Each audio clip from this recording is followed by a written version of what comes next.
8, 7, 6, 5, 4, 3, 2. Are you ready?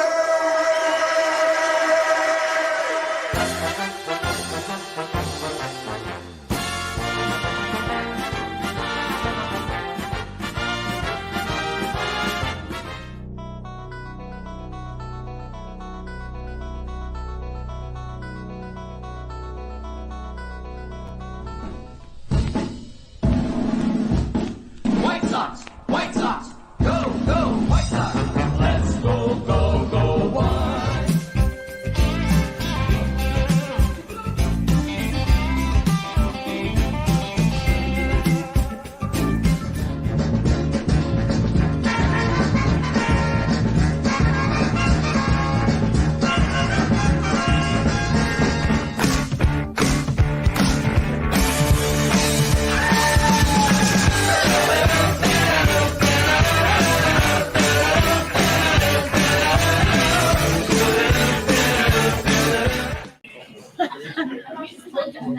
Happy Independence Day, Chicago, live from Bridges Scoreboard, your Northwest Indiana sports headquarters. Welcome to the historic 100th episode of Chicago's fast-growing sports podcast, Monsters of the Madhouse.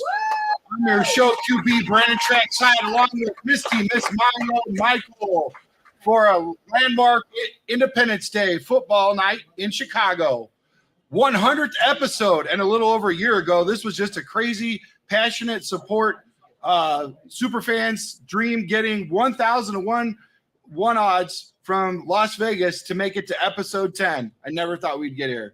100 episodes ago, this was just a podcasting shot in the dark, a Hail Mary against a casino blitz for the win. And now, Monsters of the Madhouse is 100 episodes strong and only getting stronger, thanks to the world's greatest audience and these tremendous partners who've joined our mission of bringing excellence, engaging, funny, passionate sports discussion to Chicago sports fans.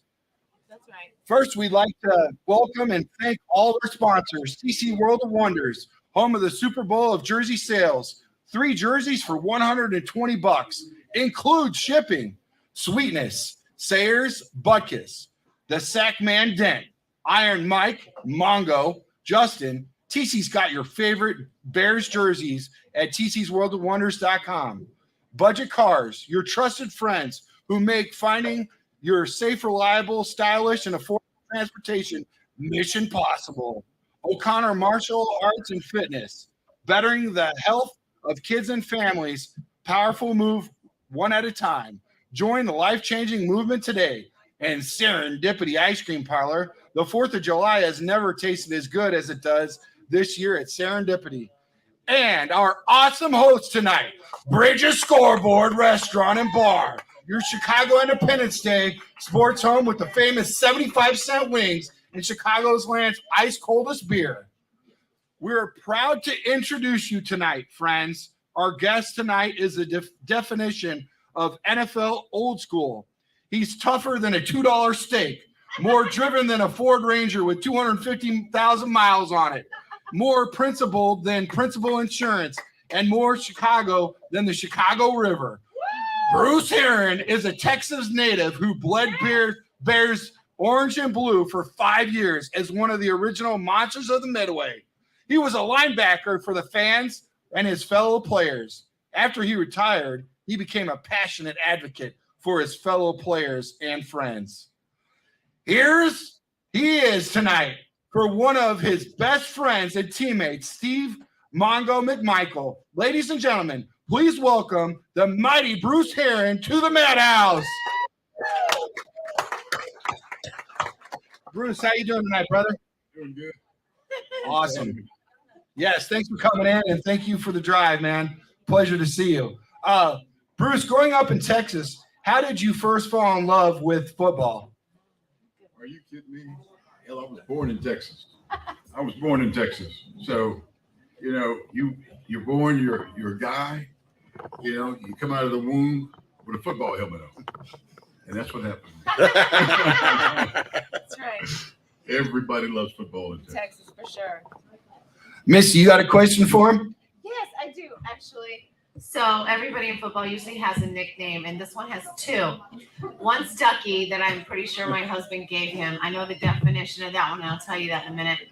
But the other nickname he has is Sluggo, and I don't know how he got that one. So I want to ask him what that means, and who gave that to you, and how you got that name. What does it mean? Well, I really don't know what's going on me. Well, I'm going to say this. We, when I was playing, we go out to practice, and the whole team lines up, we're going to our calisthenics. And usually, not usually, but all the time. It happens all the time. I mean, guys are on the ground, they're stretching and doing all this stuff, and everybody's just cracking on each other. I mean, Hampton is cracking on Ozzy, and everybody's cracking on Buddha, and Mongo gets in, and everybody's cracking on everybody. It's just a big ball of jokes, right? Who's Buddha? Buddha Bad Belly everywhere. Noah Jackson. Okay. Yeah. And at any rate, I'm sitting there, and somebody said something to me, I go together and start. And so Neil Armstrong, this was Neil Armstrong's team, before they came. And he's walking around. He said, Bruce, you just like Sluggo. And Mongo just flat out just cracked up.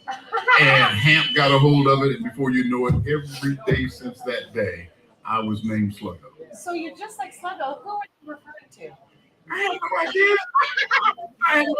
Nobody knows how they get your name. Okay, well, I know about Ducky. So Steve said that you used to walk like a duck. So that's why I called you Ducky. Walk like a duck. That's what he said. Yeah. Man, I'm just stepping by my That's what he said. Although that's my boy, but God damn. I haven't seen you walk like a duck. Maybe Steve. No, you haven't seen me walk like a duck? No, I haven't. That's what I'm talking about. You walk like a duck, but Steve saw you in the locker room naked, so I don't know. Oh.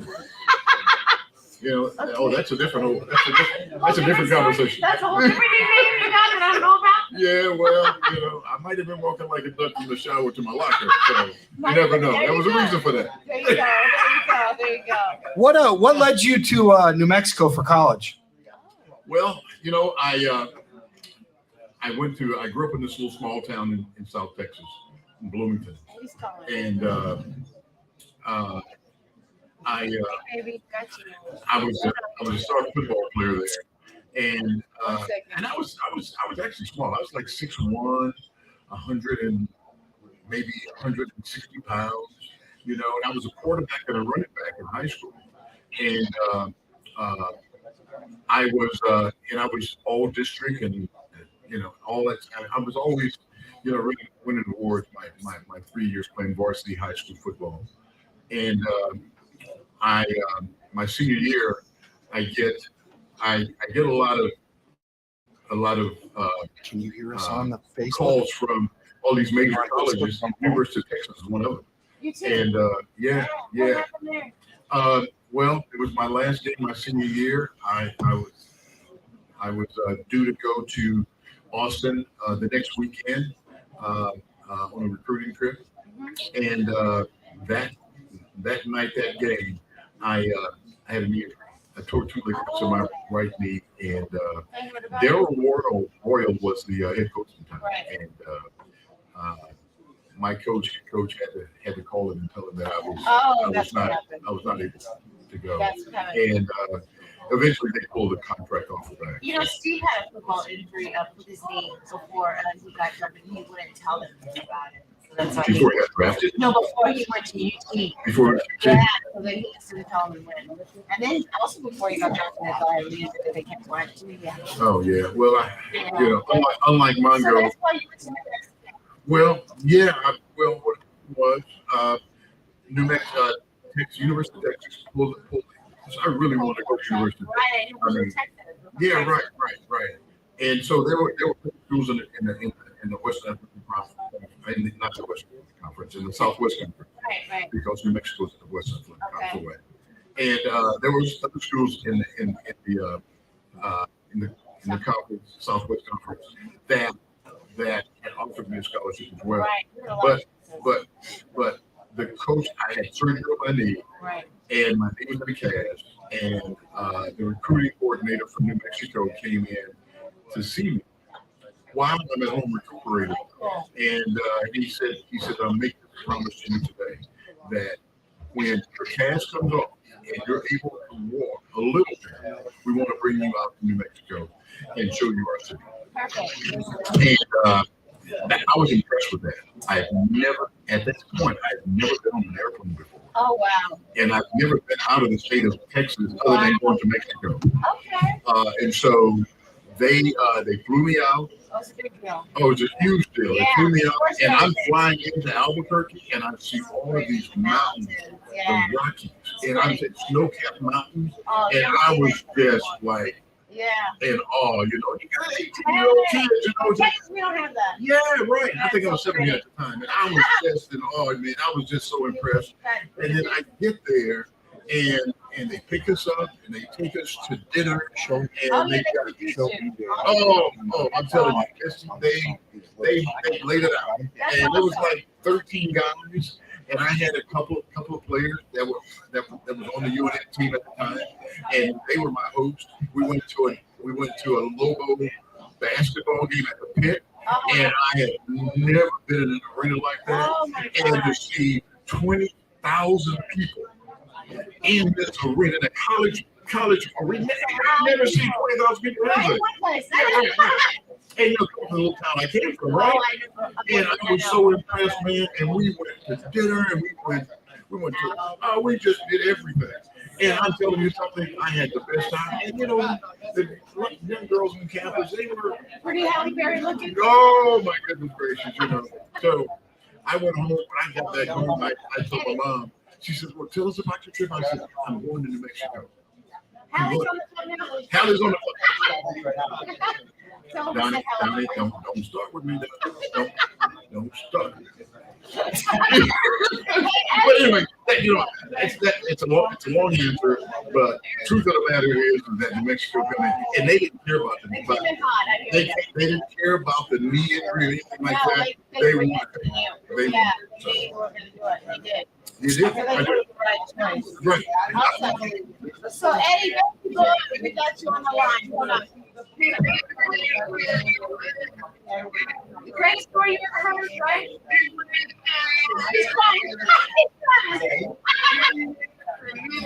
Hey, y'all, look.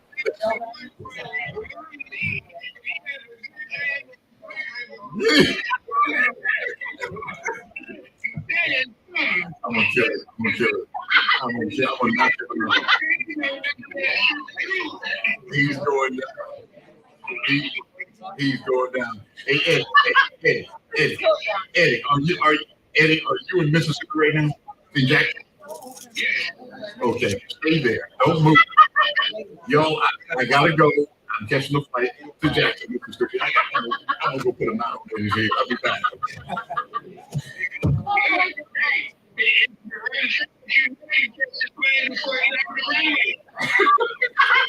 Eddie, I'm gonna hurt you.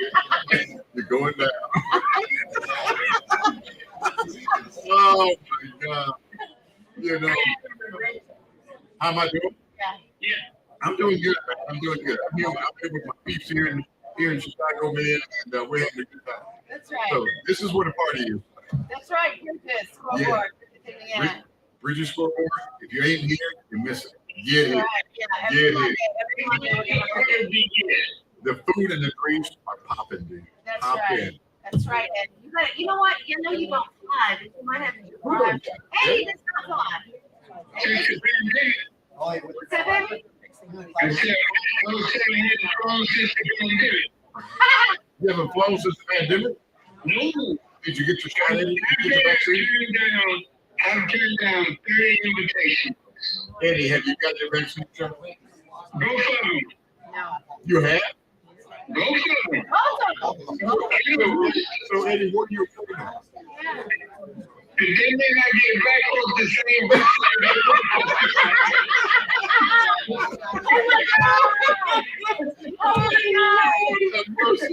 Get him off the phone, baby. Get him off the phone.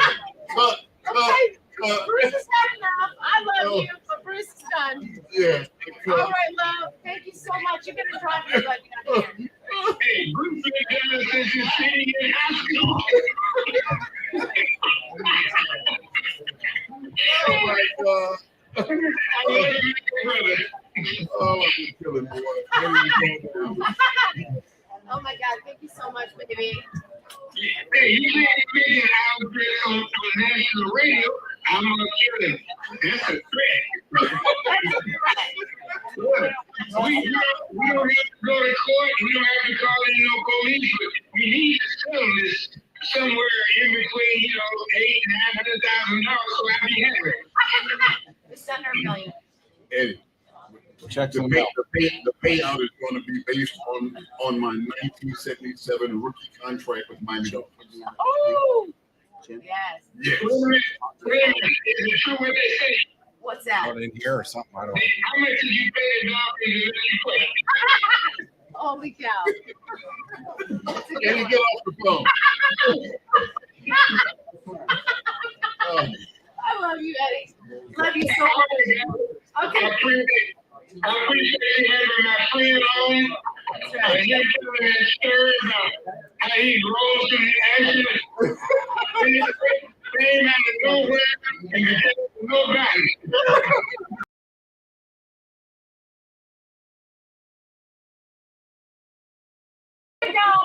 Oh my God, you're making me sweat. That's hilarious. Killing me. You're killing me. I'm sweating I love everywhere. you, Eddie. Love you, baby. Like a brother, hey, stay healthy, stay in touch. That's right. You too. Bye. Love you. Maybe I appreciate you having me on, but next time put me on with a real celebrity. We will. We will. We love you. When you drive your ass out here, maybe you'll be the celebrity here. If you don't mind me driving and taking my time, I'll be there. Right on. We'll see you Monday. Hey, you're going like that.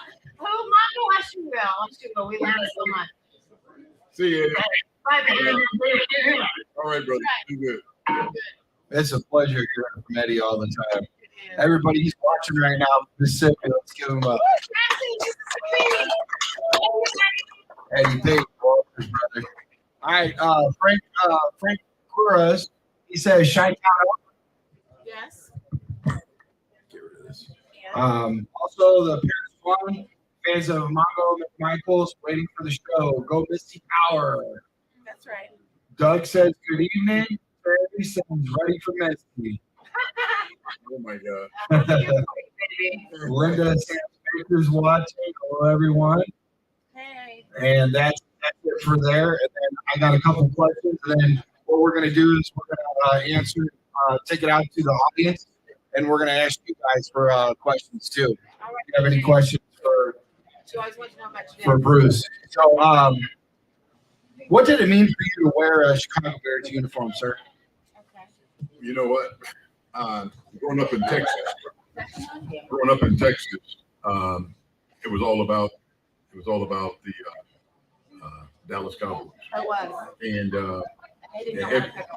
right. They did not know how to pick them because they did not pick Mongo either. What's I know. And so I was actually drafted by the Miami Dolphins. And I was there for a year. My first training camp in Miami, I had an injury. And the next year, they actually released me. I was the last player cut in 1978. The Bears picked me up and played for the Bears for 5 years. But the answer to your question is, I at the time I didn't understand the meaning of wearing the Chicago Bears uniform. It wasn't until I got there and they gave me the number 51 that I understood what it meant. And it was all about the Buckas, the Gale Sayers, Those guys the power that they brought in Nobody the wants it. organization. And so it wasn't long after that I understood how important it was that I needed to play my ass off every day to represent and do the best that I could. So that's what I did. You know, that's kind of similar because the Patriots drafted and they cut him after year 2 of Bears too. And Right. The Bears knew how to pick him. Yeah, they did. Yeah, I'm telling you. That's right. So when you watch the game today, what's the biggest difference between your era and the 2023 era? Oh my God, it's so much, man. It's a huge, you're right. It's a huge difference. The guys are bigger, they're stronger, they're faster. Paid way too much. They're paid a lot. They're paid a lot of money. Just But on the bench. well, but you say pay too much. I mean, when you compare it to maybe a carpenter or a mechanic or something like that, yeah, that's a lot of money. But comparing to what the ownership gets, that's true. It's safe in there. That's I a just small wanted to have percentage. incentive to play. Yeah. And you guys had so much incentive because y'all weren't getting what you deserved. So Well- you guys were fighting for it.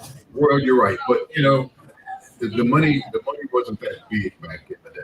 But y'all made it possible for these guys. Yeah, we did. And in retirement, we should be more than what we are. But that's something that needs to be talked about and settled in the next collective bargaining agreement. For sure. And I'm sure it will be. Yeah, me too. So I got a couple more questions, but let's open it up to the all the people out here at Bridges Scoreboard. Does anybody have a question that they'd like to ask Bruce? We got BJ here who wants to ask a question from Arizona. That's right. BJ, what's your question, brother? Who would you say was the hardest hit you ever received from? Oh, that's a good question. The hardest hit I ever received. Who checked you? Who say? We were playing against the Miami Dolphins. I was playing for the Bears, playing against Miami Dolphins. Yes. And we were playing in Miami. And Larry Zonka blows up in a hole. I'm playing linebacker, and I feel that hole, and I'm going to give him everything I got. And I swear I knocked myself out. That was the hardest hit I had ever been involved with. And your Larry's own on. teammate from Miami was there. It's like my whole body just started tingling, and I thought every bone in my body was just was breaking. That's right. And so when I went to the sideline and recovered. Well, I tried to. Freddie, the trainer, he said, "You okay?" I said, and so he set me down and gave me some smelling salt, But I ended up going back in. Oh wow! But that was by far no. Hell no, I wouldn't go down like that. Oh, you kidding me? I'm offensive player. I'm a defensive guy. Yeah, that's right. Hell Defense. no. Absolutely. Defense. Right. So Defense is always tough. and that question there, that's for my son. He's awesome. We love you, BJ. Oh my! Special shout out to BJ. Shout out. BJZ. It's in the house. Yeah. Anybody else got a question out there? I got a question. Yes. What do you got, Donnie? Who is your favorite coach? Like not a head coach, but like a coach on your team. And how many years did you were with him? Dude, let me tell you something. That's the easiest question. Easy one. That's a real easy one. Buddy Ryan. Oh yes. Buddy Ryan was the defense coordinator. He was a linebackers coach. Buddy was hard, man. He was hard on his players. But he was hard because that's the way he coached. And he wasn't hard because he was just trying to be a butthole. Right. He was hard because he knew that what he could do, he was doing everything that he could do in order to bring the best out of his players. And he challenged us every single day. We got challenged by Buddy. But I tell you what, when the defense didn't play well, Buddy be first one. And when he stood up in front of the cameras to answer questions with the press, he said, "Listen, don't talk to my players about what they didn't do or what they did do. It's all on me. Put it on me. Put it on me. I didn't do the right thing. I didn't do enough of what we should have been doing." But the next day in training, in the meeting room, to look at the game film, Buddy would point out every little thing that everybody on that defense. Oh Lord, here we go. Oh Lord, not the triple crown. I saw people, right? Man, you heard about the triple crown. Of course I know it all. Yeah. Steve tells me everything. So Yeah, I mean, what about the you know, defense? if you're a defensive player and you never got the Triple Crown, that means You you are didn't. awesome. No, that means you know what? You didn't play. You didn't play. Oh my God. Anybody that played Got the Triple Crown. at some point, and the Triple Crown was you. Well, yeah, it's all of it. No, I can't say all of it. Yes, you can. No, I can't. All right. The Triple Crown is for those of you who Oh no. don't know, have never heard the story before. But you know, if when there's a play and you screw up royally, Yes. that means you didn't line up right, your hand wasn't on the ground right, you didn't do, you didn't breathe right, or you didn't wipe the sweat off your forehead right. There was three things. If you got three things that was wrong, well, if you screwed up on the play, that's bullshit. Bullshit, yeah. Horseshit. Dumbass. Dumbass. Yeah. You're dumbass because you went the wrong way. You filled the wrong hole. You didn't do this. You didn't. And if you got the Triple Crown, when you got through, everybody says, look at this. You're dumbass. You're horseshit. Yeah, right. Something else. And everybody in the yeah, right. Asshole. And then everybody in the room would say, Triple Crown. So that was the Triple Crown. That's funny. And But also, you know what? The whole time I played, those 5 years I played with the Bears, every year we were in the top 5 in defense. Oh yeah. In defense with in the National Football League. You guys are the Absolutely. best team that ever played the game, and most specifically the defense. But another thing about Buddy Ryan was Steve told me that before you could prove to him like you were a good player, he would just call you by your number. He didn't even use your name. So he called Steve 76 for the longest time. Oh, he told everybody about the The number. number till you. Oh yeah. You know, Hampton was Big Rook. yeah, that's right. Al Harris was Big Al.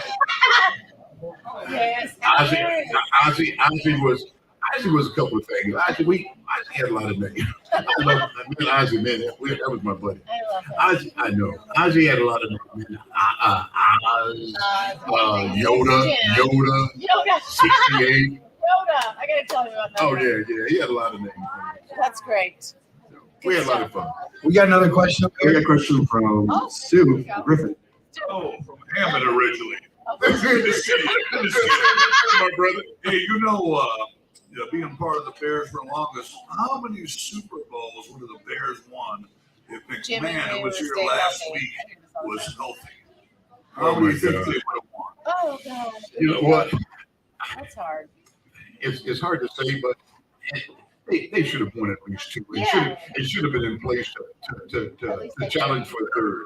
Yeah. That next year, after they won the Super Bowl, they should have won the Super Bowl again.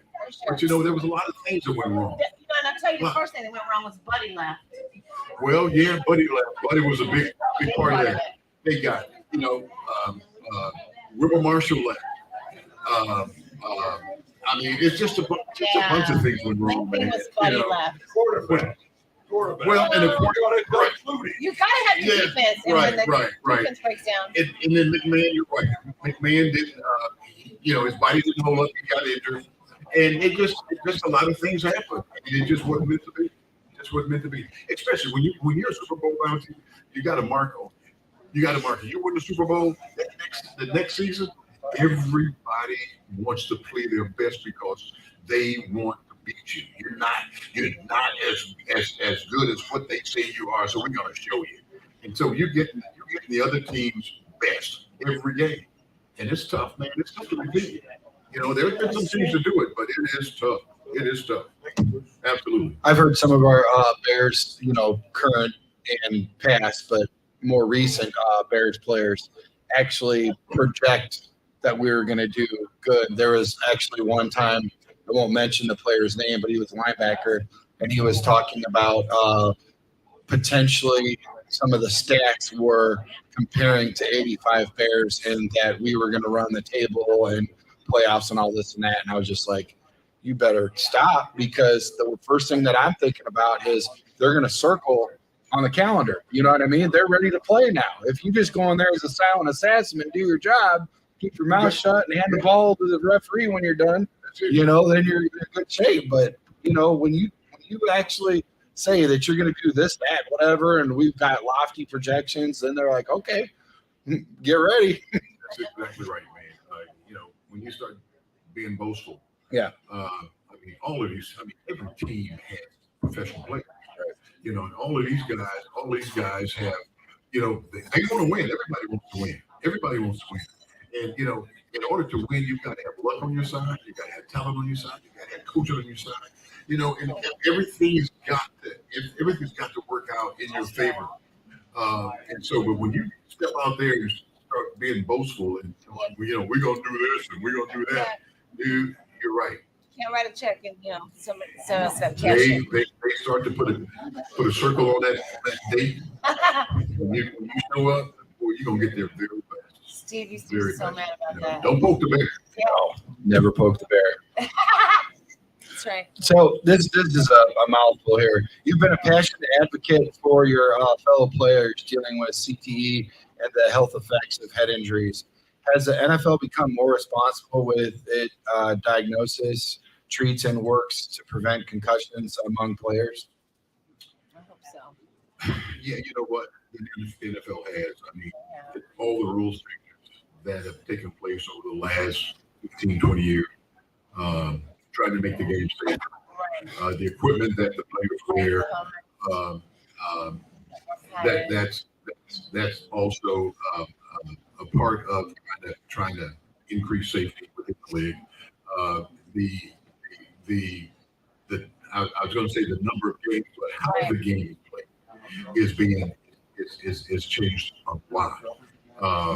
And so all of those things, yeah. But you know, football is football, man. It's a contact sport, and you know,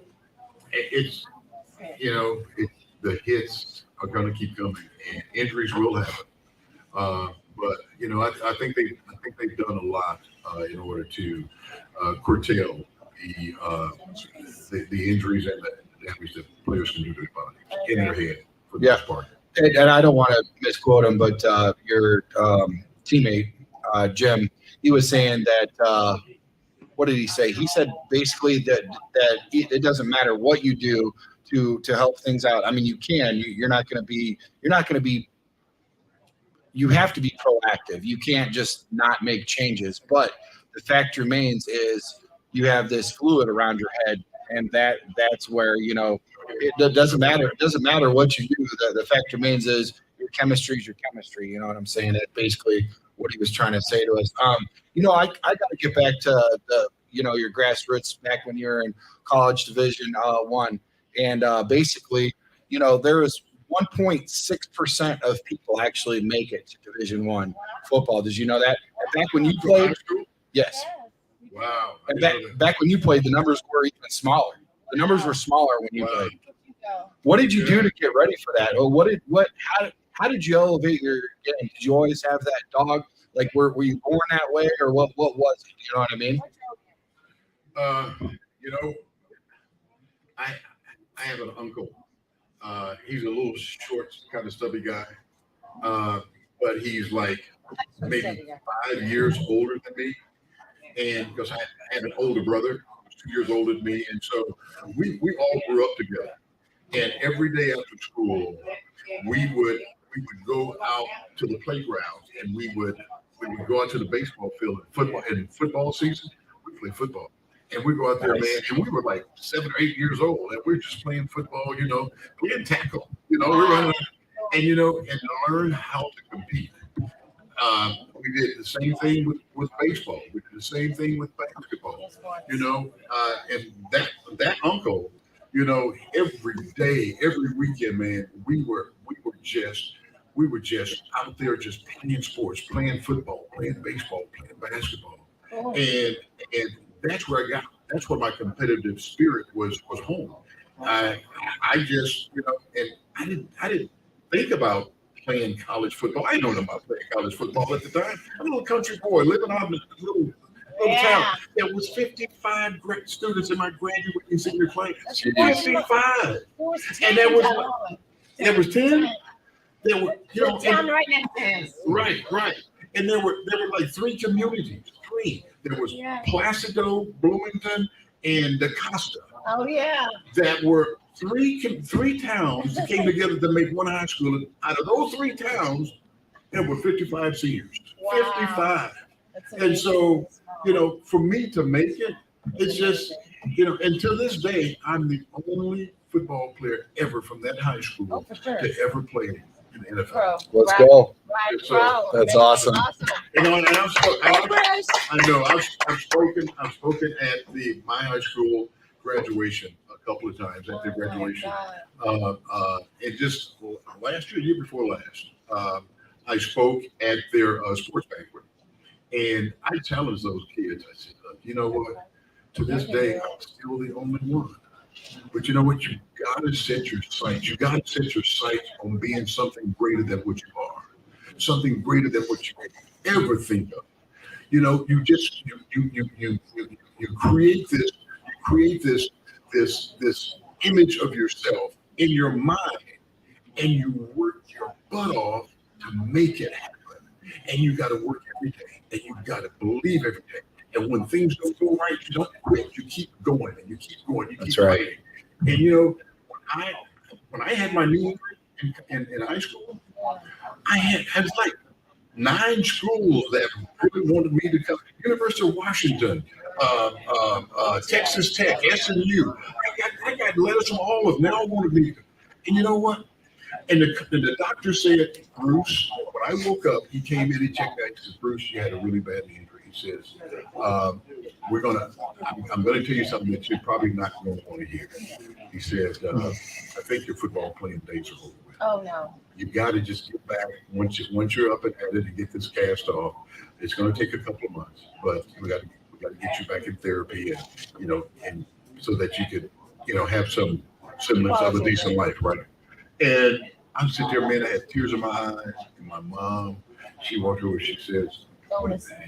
She said, let me tell you, she says, listen, that's the doctor talking. Yeah. You don't She know. said, wipe your tears away.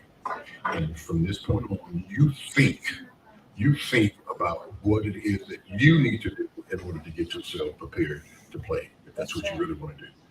And man, I dried my tears up, man, and from that very moment, I knew that I was going to play football. Yeah. I just knew it, and I did. That's awesome. Good mama. Yes, she was. Way to persevere in that story, man. That's awesome. I mean, you could potentially take that on the road and be out there for a lot of people, to give them words of encouragement. You know what I mean? Yeah, a lot of people need that in their life because football actually translates further. It's not just during the game. It has the meaning of life and what you're doing and whatever. Without further ado, we have Jimmy Mack, who was here last week. He wants to say hi to you, so let's bring him on the show real quick. There he is. There he guys. is. Jimmy Mack. How you doing, buddy? Hey, I'm just laying here watching a little TV, listening to you guys and Bruce's sad story. Oh, tell him to call my phone, maybe. You should cut it.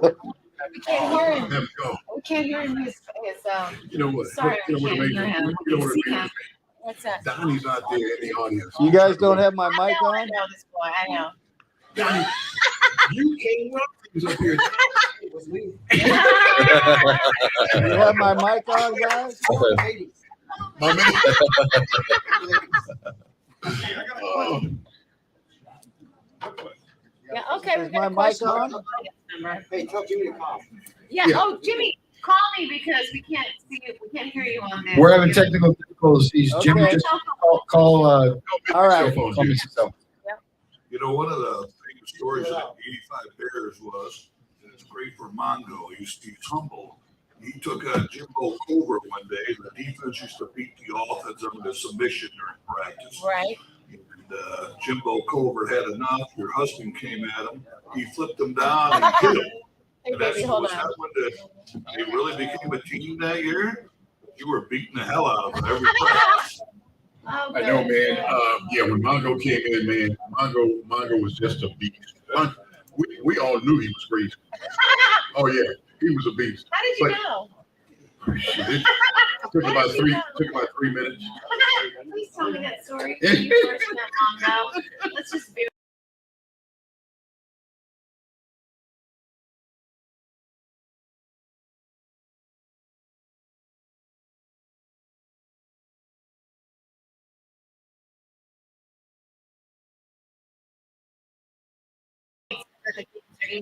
Right. Right. Well, that's exactly right. And he challenged it because our offensive line was not very good. They were not very good. But you know what? It was guys like with the attitude that Mongo brought with him that helped to turn the tide in our offensive line to help those guys become who they are, who they were at the time. Awesome, Jimmy Mack. I think we're to now. Now let's see here to talk. All right, can you hear me now? We can, Jim. What's up, man? Just enjoying watching the show, listening to Bruce's stories. I know, My man. favorite teammates. He was always a lot of fun. We had a good time, and he was right about McMichael. He brought the heat every day for the guy. I know, man. Every play, man. Every play. So, Dougie, tell me about when you first met Mongo. When I first met Mongo? Yeah, what did he do to you? What happened? How did you know he was crazy? What makes you think he did something to me? Well, Mongo did something I to know everybody. my first story of how I met him, and I knew he was nuts from minute one, but I'd like to hear everybody else's. Well, you know what? It was just like Mongo shows up, and just the way he was talking. Yes. Just the way he's talking. Swag was in. He had his swag, and and then we get out in practice, and and he'd hit you, and he just kind of like He liked giggle it. at you. Oh yeah. Yeah, bring the pain. What the hell is going Wrong on with with this dude? man? Yeah. Man, I'm telling you. But you know what? He was. I mean, Mongo was the same every single day, Crazy. all day long, and twice on Sunday. For sure. He You got that right. he was the same guy. It's true. Would you agree with that, man? Oh, no doubt about it. He's still the same. Right. He can't verbalize it. That's exactly right. Right. He looks at you with those eyes, and you know what he's thinking. But, Man. Love me some Mongo, man. Yeah, Awesome. too bad. Awesome. Yeah. So, Jim, I want to ask you a question. I know we talked about it earlier tonight, but it bothers me, man, to see you with a bum ankle, and it's not just a bum ankle, but this thing could have some profound results of your life. And I tell you, man, you're one of my best buds, man, and I love you to the moon and back. But I'm really concerned about your ankle and your foot. We all are. Yeah, We all are. we want the best for you, man. And so We do. we're all gonna be praying for you, man. Yeah, we know about the eye injury and the patch you might need, and we love Pirates and all, but hopefully you do too.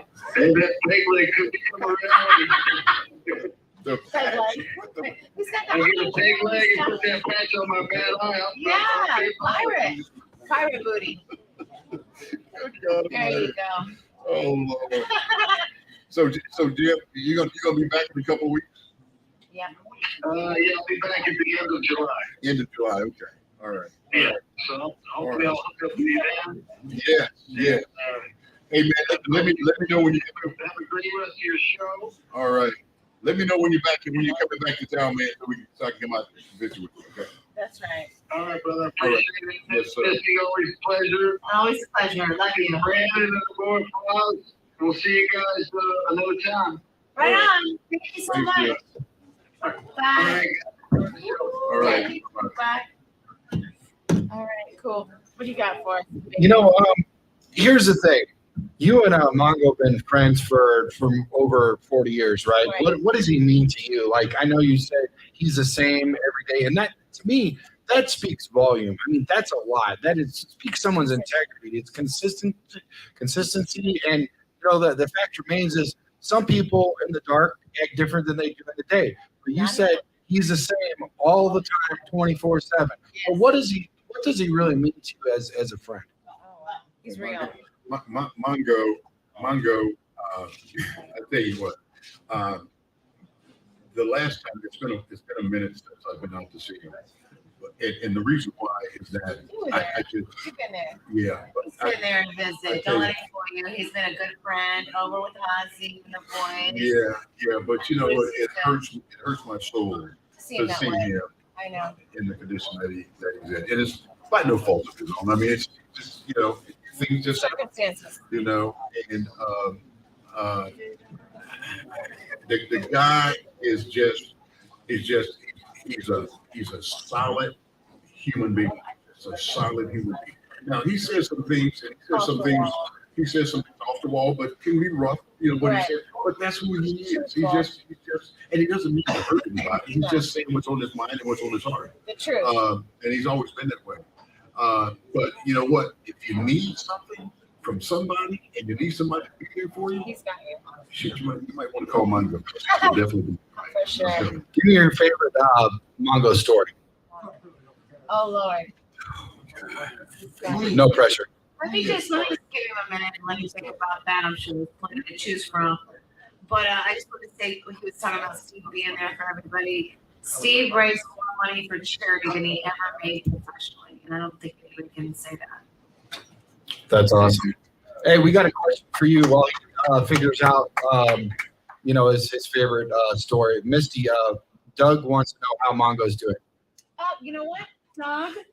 Since he decided not to go back to the hospital, I think really the hospital were just trying to kill you. We were doing pretty bad going there all the time, and he asked me to not ever let him go back. And since we haven't been back, he's been so healthy at home. We have wonderful nurses. I have 5 round-the-clock nurses, 12-hour shifts that take very good care of him. And he's been doing really well at home. So thank you, Doug. Shout out to good question. All right. Let me get to my good story. All right. Took me a minute. Okay. But here's one of my favorites, all-time favorites. I can't We're wait. playing against the Cardinals, and I think it's like Conrad Dobler's Oh! last season. Oh, my God, Conrad. Good player. Yeah. And Wow. Dobler was, you know, and he's kind of dirty too. Yes, very Man. good. Don't just be the dirtiest player in the league. Before we went out to start the game, Mongo says, look, we're gonna get his. We're gonna get his. Oh, my God. And I'm saying, okay, you know, we gonna get him. And so I'm not lying, man. Steve went out in the first quarter up against Conrad and put him on his back and stood over him. And says, "Talk all this." Talk crap. That's what he does. then In his white pants, in his white tight and he pants. came all back, that. he said, got that ass. I said, God dang. I mean, put him on. I mean, it was nasty. Wow. It was nasty. Man. Wow. I'm surprised he didn't get put out the game. Today he would be gone. He would have been fined $100,000 and kicked out of the league for 10 years. Oh, for unnecessary roughness? For unnecessary roughness. Bruce, we got another question out in the audience. Joseph Peterson, where are you from? I'm from Hammond, Indiana. All right. Shout out to him. School in Nebraska, the great University. Cornhusker. Gotcha. So, Kind of hard for me to see that with all the ends on Oh, yeah, right. We wouldn't know. You're right. How would we know? Can I get a vowel, please? I'm the Bill Hook ESPN radio. All right. And Lincoln, Nebraska. Cool. So also, I just want to know the directions of the Bears today Oh, because Lord. of the success that you had. Right. 85 Well, Bears. are we ever going to see on the Super Bowl is what he's trying to How say. do you feel about Justin Fields as leading this team? He's Man, I'm still gonna tell you something. I'm gonna tell you, I have that. Sounds like he's looking for a Bears prediction. Yeah, you know what? And your doubts are justified. I mean, I understand you have doubts because when the team hasn't won in a long time, and they've gone from quarterback to quarterback, offensive lineman, coach to coach. I mean, just you know, it's hard to look at a situation and say, okay, they look like they're onto something good. But let me tell you something. When they drafted Fields, I said, a whole bunch of us said, you know, that was the best move that they could have made because nobody, not even you or anybody else who claims to be a mastermind of NFL talent could have picked Mahomes to be the type of player he is today. No, not at all. You know Not at all. You know, I mean, just things happen and players develop, and when they develop, you say, "Man, I didn't see that coming." You're right. Yeah, they all. That happens a lot, and it definitely happened with Mahomes. Now, Justin Fields coming out of Ohio State. The kid was just a ball player, man. And he threw the ball. He threw pretty balls, man. He threw the ball on the money. We didn't know that Justin Fields could run like he ran last year. Correct. We didn't know that when we drafted him. You probably didn't either. You know, but we thought that he ran. No. You never had to. But we found out, and the league found out, and all the fans found out. Damn, this kid is bad. But he was running for his life. Yeah. He wasn't running because it was a planned call play. He ran because he had no blocking up front. I mean, he had to. You know what? Give the kid what he needs in order to become a successful quarterback. True. Yes. And that's what they did. Amen. They went out and they put some pieces together, and they had great. I'm telling you, they had great offseason. With the draft and free agents that they brought in, especially building that offensive line, you know, and I'm telling you something, they are going to be just, in my heart, I feel that this coming season, you know, I'm not going to say they're going to be 17. No, that's unreasonable. You know, but, you know, I think they can get to 9 or 10 games. They get to 9 or 10 games, success written all over that. Love it. Success. But Justin Fields is a real deal. Trust me, he's a real deal. He's a real deal. Absolutely. Appreciate you. Absolutely. Well, thank you. You know, and to piggyback onto what you just said, Bruce, I really feel that when you looked at him from Ohio State, he had the best four to throw to. He didn't have that when he got to Chicago. What do you do when you get a Maserati? You get insurance. When you get a really nice house, you get insurance. When you get Justin Fields, you don't get any protection. You don't get any insurance, and you got one receiver. Good luck, kid. You know, now he's running for his life and stuff. They're like, why is he running so much? What would you do? You know what I mean? You got, and we had the number one rushing in the nation. And the fact remains is you take all of those yards that Justin Fields got off of that. We would be like 30th. Yeah, we'd be like 30th in rushing. It was all Justin Fields. It was all Justin Fields. Yeah. Absolutely, man. I agree with you 100%. But the kid he works his butt off. Yeah. Smart. Yeah. And he's a great teammate. Yeah. He's a great teammate. He doesn't complain. He doesn't put any doubt. He's in that huddle, and he has command of the huddle. And when they break that huddle, you know, he walks up there like, okay, we get ready to do something. Right. And he still doesn't have the players in front of him. No. Wow. But I tell you what, Ryan Poles has gone out, man, and I'm telling you, I love the guy. I mean, he works some magic with the way they planned this whole thing. Do you remember his first morning when he came in after they hired him? Yeah. They had a camera right on him like it was TMZ. It was like 4 a.m, and I would have been like, "Get out of my face, man!" He was like, as soon as he rolled up to Hallis, they're like getting ready to like check it. I'm like, this guy's special because all the other nitwits that we had before then, like they didn't have a freaking camera on that guy. You know what I mean? And what did he say right when he first got there? He goes, "I want an assistant." They'd never had an assistant GM in the history. He goes, "Listen, I'm going to make my calls. I'm going to be that dog because if I'm not, then my butt's on the line and I'm not going to lose my job because you're handcuffing me to something that I don't want to be. Get me an assistant right now." And he got it. That's what you do. That's what you do, man. Exactly right, man. I'm telling you. And I just, you know, and I'm real close to Bears management. And I say management because George McCaskey and Brian McCaskey. Yeah. I consider them two of my good friends. Wow. And love you, George and Brian and I go back to when Brian came into the Bears organization. It was my first or second year with the Bears, and we connected, and we've just been tight ever since. Brian is a great guy, and I'm telling you, they want to win. Trust me, the McCaskies want to win as bad as any fan out there wants to win, and they're doing everything in their power to make that happen. So They are. I trust them. You know, what is your prediction for the 2023 wins or loss? Do you really think that it's going to be like the 9-10, or can you see potentially where like, okay, now Jim McMahon said last week, he goes, well, we got a better chance because the odds are in our favor because there's no Aaron Rodgers anymore. So that's a good thing.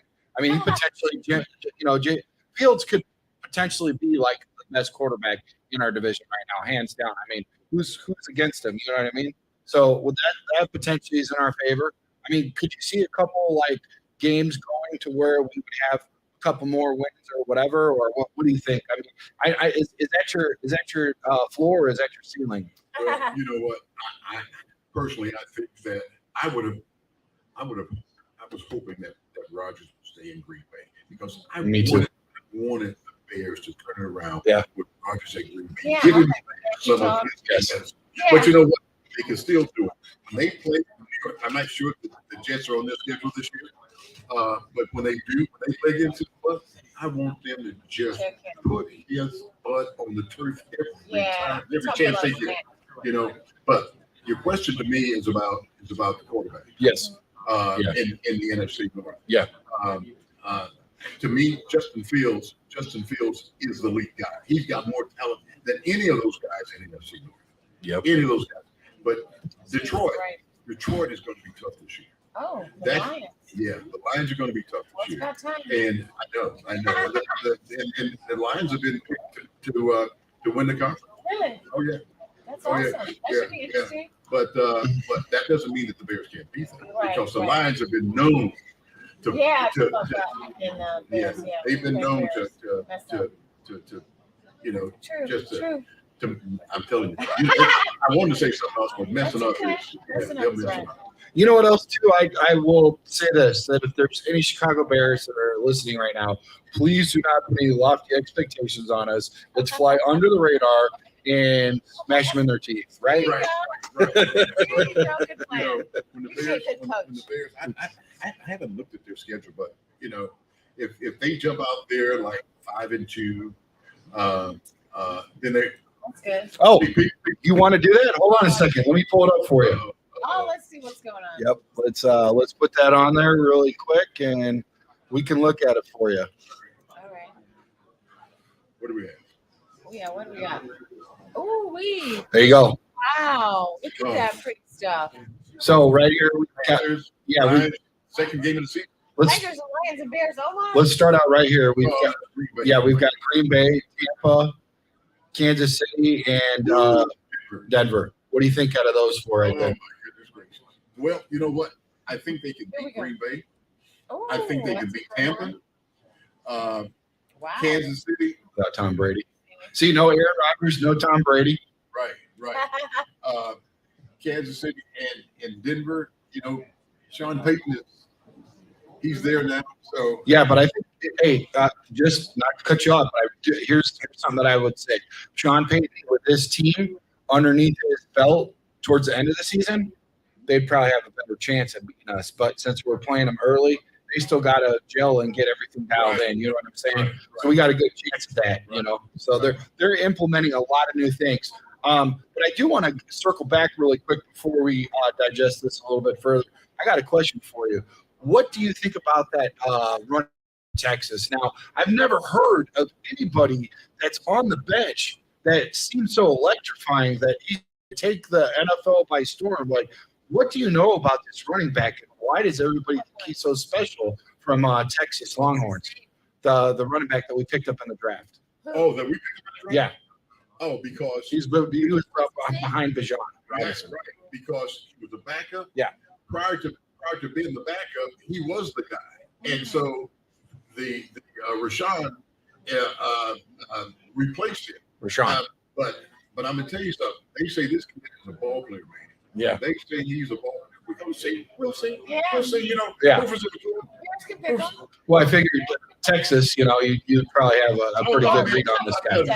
Texas has always had good players. They've always had access to great running backs. Yeah. I mean, the state of Texas, man. That's what we're born and raised. Cedric Benson. Right. Yeah. So they've got running backs. They've got running backs in their genes. Right, they do. I mean, looking forward, Washington. I mean, that's a beatable team too. You know. Yeah. So is Minnesota. Yeah, Minnesota Raiders. I mean, they've got a lot of kinks. They've got to work out a lot of stuff. I think the Bears are going to surprise a lot of folks this year. So, like I said, I'm looking for them to win as many games this year. Yeah. Yeah, I mean, you look a little bit further. I mean, the Vikings, we're playing them at home day after my birthday on Sunday. The 22nd, the Raider Nation is going to be coming into town. You got the Chargers. I mean, the Chargers are always going to be Chargers, right? The Saints, they're kind of like the Aints right now. They've got a lot of things that they got to work out because they had salary cap restrictions, and then Sean Payton left them a big. I mean, they were like they had a lot of cap issues when he left. You know what I mean? Carolina, minus Cam Newton, they're a mess right now. This is Detroit Lions, like you said. I mean, I think we're going to split with Detroit. Potentially, we could get the home game, but over in Detroit, maybe lose that one. The Vikings, man, I mean, they've had to retool. They had to get rid of a lot of people because of salary cap restrictions and whatnot. I mean, it's not a good thing when you lose Thielen. You know what I mean? I got a feeling. Okay, so then back to Detroit. Like I said, I think, I don't know if you agree with this, we got a better shot at beating them at home than we do away right after our bye. Right. How are byes like? I mean, do you like that extra week of rest? Does that help you out? I think it's a great idea to give teams a break during the season. Yeah. Football is such a grinding sport, man. It really is a grinding sport. So, I mean, they added an extra game a couple of years ago, and I'm telling you, man. Would you have wanted that? Would you have wanted that? No, they worked so hard. The owners want that. Yeah, the money. The Browns. Exactly. I mean, you look at the Browns right here. You got Deshaun Watson. He's coming up, but the Browns will be the Browns. So I mean, it's just, and the Cardinals. They're a hot mess, man. I don't know what's going on with them. The Falcons. I mean, what's going on with them? What's going on with them? They've got a lot of questions. You know what I mean? They kind of look like Chicago South. You know what I mean? Right. They're getting a lot of Chicago Bears players, and then you got. They are? Yeah, I mean, Really? yeah, they got a lot of Chicago Bears players. It's like, I don't know if you guys have been paying attention to that, but it's just it's unbelievable. They got a lot of our guys. Yeah, they got a lot of our guys. But I mean, that's where Ryan helped me out. The old GM, he went down there. Oh, yeah. Ryan Pace. Pace, thank you. There you go. Shout out to you guys back there for helping us out. Green Bay Packers in Green Bay. Like I said, there's nothing that I see about Jordan Love that scares me yet. You know what I mean? Yeah, but you know what? They lost a lot of players too, man. They did lose a lot of players. We got their tight end. They don't have the receiving core that Right. they had last year. So they lost a lot of players, man. What about those linebackers that we got? I mean, I should be asking you. You know what? Just switch me spots. You could just run this podcast by yourself. You're amazing. Seriously. But seriously, let's talk. Let's break this down. I've been hearing a lot of amazing stuff, a lot of good content about these linebackers that we got. What do you see? Right now, the linebacking core is the toughest rock solid portion of our football team. Yeah. I mean, those I'm telling you, man. Yeah. Those guys. Are we deep? Are you talking about just the starters, or the bench too? I'm talking about the starters, and I'm talking about the support as well. I mean, the starters, man, you can't find it any better. I mean, they didn't have the last couple of years. They were hurting the linebacker. They were really, really hurting the linebacker, and you can see it. Just see it. Missed tackles, guys just running through. What about that one game that we had against what do you call it? The old running back that played for the Vikings forever. He looked like he was like 20 years old all over again. He had like a 200-yard game on us. I mean, anybody was running over us. It was great. Adrian Peterson, yeah. He played against us and he tore us up, man. Everybody was just running past us. Like you just – yeah, let's take this down. That's good call. Oh, yeah. There we go. All right, let's go ahead and move this off the screen too. Thanks for the help. We appreciate it. We're on this together. There we are. So, yeah, I mean, basically, we just broke all that down. Where do you see our weakest point is, and potentially, could you see enough pressure from the linebackers to help out in what a lot of people think that we're missing as an edge rusher? You know, somebody that puts pressure on the quarterback. Yeah, I tell you, Yeah. Our defense is really strong. I mean, they're looking good. Even our secondary is looking really good. But the one thing that they're missing is that real stud at the defensive position. I think it's necessary, but I think they're probably going to pick somebody up here. Okay. Which is not going to probably fix their need for the near future. Yeah. But you know, for 1 year, I think they can get somebody to put some pressure on them. But you know what, linebackers, man, fired up, huh? Oh man, I'm telling you, I'm looking forward to see this defense play. And then, if you're like me, I was offensive line, and I played some defensive line, whatever, special teams, tight end, and helping out like from here or there.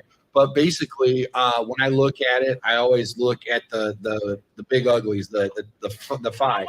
You know, the five, that the ones that are protecting the quarterback. I always look at that because I was an offensive lineman. So your niche is linebacker, so I'm sure you're looking at that. You're dialed in. You're looking at everything, man. Oh yeah, absolutely. Yeah. I mean, you know, I'm looking at guys, man, and looking at their first step, and you know, looking how how they're breaking on balls, and how they're getting to the pass rush, and, you know, how they fill in the holes. I mean, you look at all that kind of stuff, man, and you can tell very quickly, you know, a guy has got what it takes in order to be successful. But like Jimmy Mack said last week, he goes, "Where do you tackle a guy? You can't go high, you can't go low. Where do you tackle him?"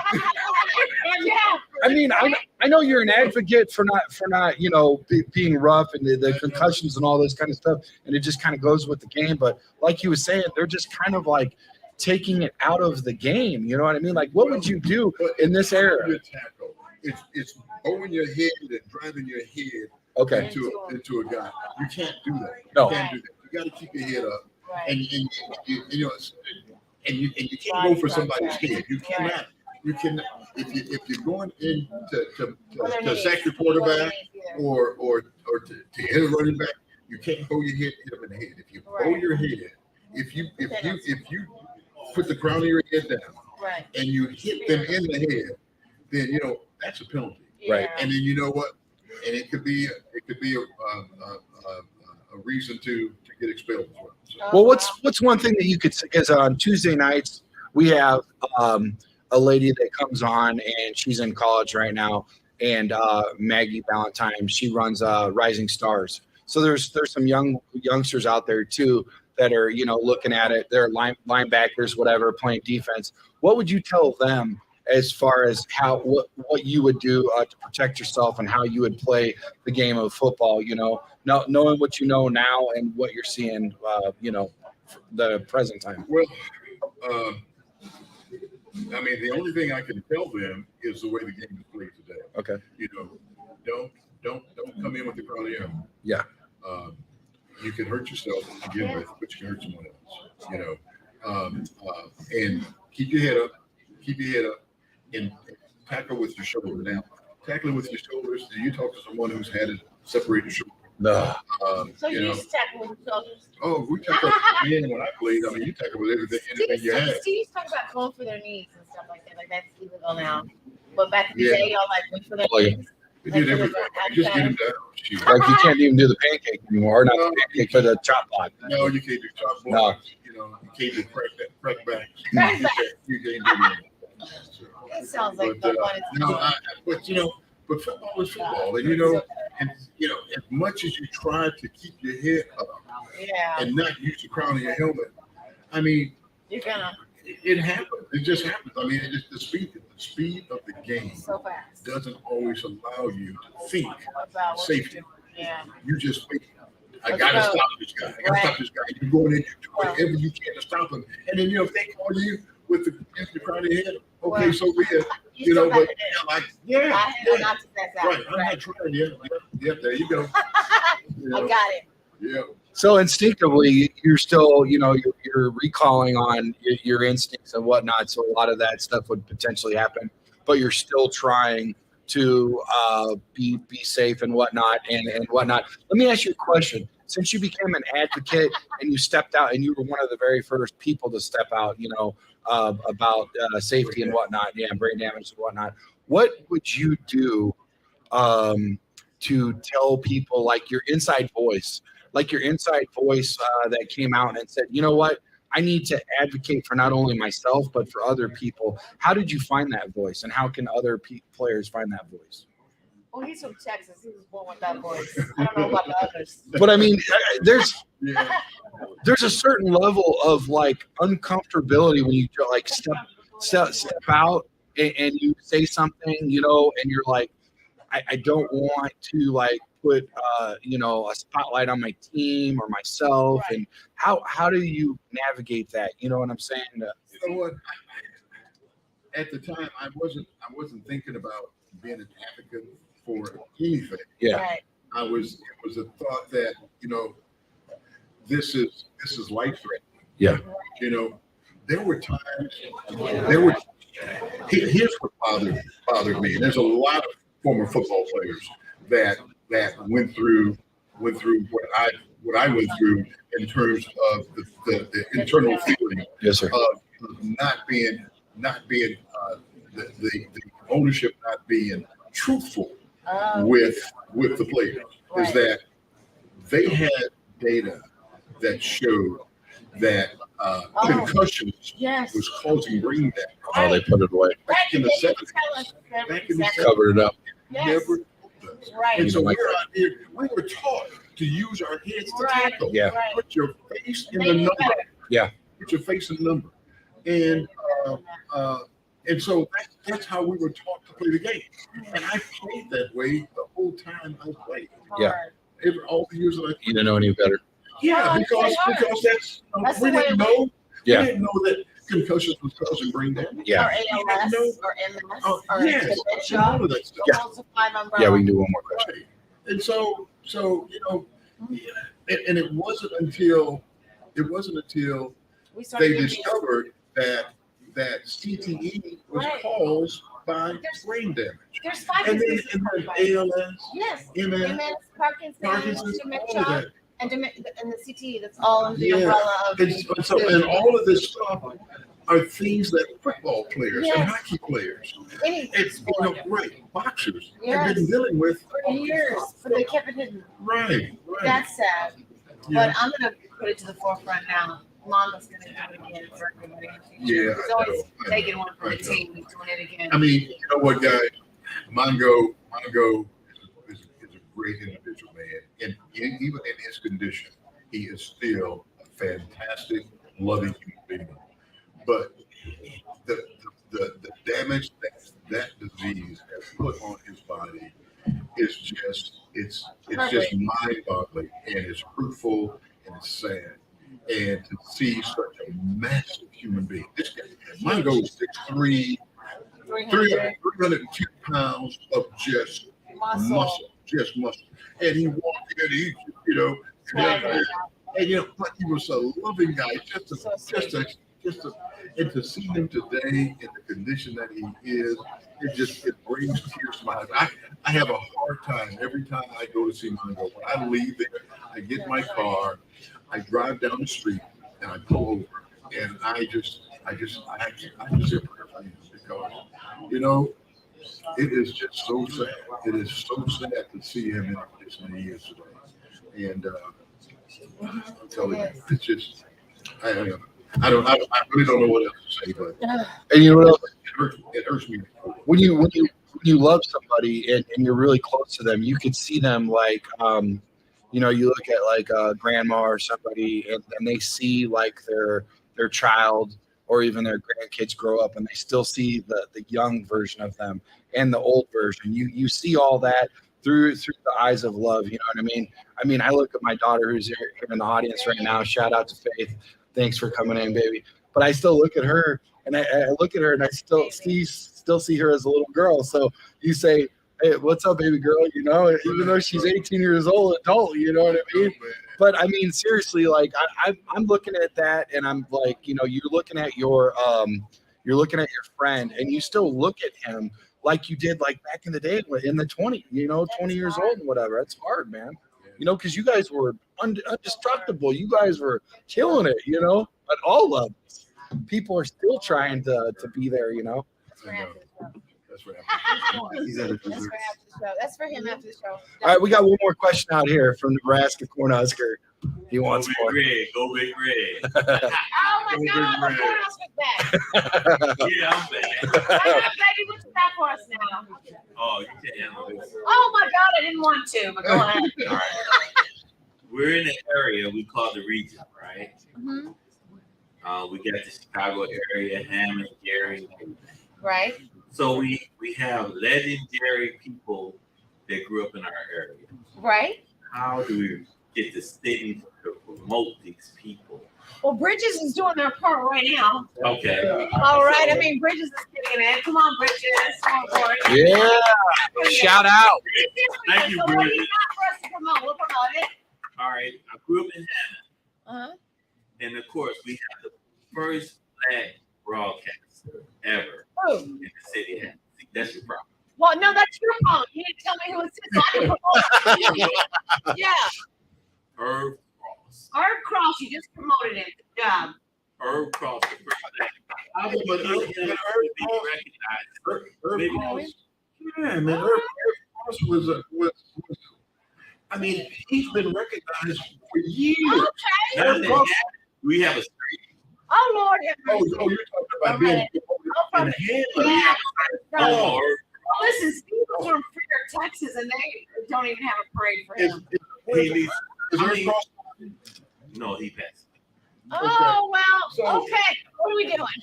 But when I ride this planet, I think I'm like Homo or Cross. Has anyone from the I live in North Carolina now. Oh. So, okay. Who are we going to promote from North Carolina? How do you get you know what? this movement going? Because You're right. It's not. I'm talking about legendary. That's a politician. You're right. Even though I'm in North Carolina, I'm talking about like, okay. Yeah, but you know what? This is huge, man. That's a Hammond political system. Yeah. That's what you need. That's right. You need to talk to City Hall. talk to the mayor. Yes. Call the mayor's office and ask for 30 minutes of his time. Yeah. You want to talk about something? You got a great idea. You do have a great idea. You do that. Absolutely. I mean, because you the mayor can do it. I mean, he can do it with. And I'm sure I'm not the only person that had this idea. Well, get them together. Because Herb Cross was a stud, man. There you go. He was a hell of a commentator. Thank you. Yeah, Yes, absolutely. he was. Yeah. And also, what do you think about, of course, MADHOUSE coming from a NFL situation to a college situation? How at the University of What? See, there you go. You Texas? Oh, Nebraska. Come on. All right. Nebraska. Yeah. Yes. Coming from that situation, coaching at the University of Nebraska, how can he change the game from a professional level to a college level? Ah. So, are you asking me? Yes. He is not Definitely. How can MADHOUSE change the game from a professional level to a college level? That's going backwards, but Oh, you mean he's coming from a professional level, and then how can he take that to a college level? well, but he's a coach. Yeah. He's a coach. Oh, I like that. He's a coach. Can do it. Right. I mean, That's what they do. yeah, That's what they do. That's, he's a coach. It doesn't make any difference. A coach, It's a coach. Is a coach. Is a coach. right? A coach can coach No matter. at any level There you go. That's if right. he's a real legit coach. Oh, Yeah, you don't have to reinvent the wheel just because he's going back to college. Which brings me back to Mongo. He coached an indoor football team called the Chicago Slaughter back in 2007. And Walter Payton's son, Jared, played for us, made his first touchdown with us. And Steve took him undefeated to the championship. We could coach, he can coach anywhere. Yeah. So appreciate it. That's right. All right, everybody. Hey, thanks for coming out tonight. Yes! Give it up for the scoreboard. Come out every Monday. We're here. Wednesday night's preview. We got Windy City Gridirons, Jacob Infante. Good night, Chicago. Thank you for 100 great episodes of the Monsters, and we can't wait to bring you back to our next 100. Have a great Independence Day, everyone. Boys, happy 4th. USA. Absolutely. USA. That's right.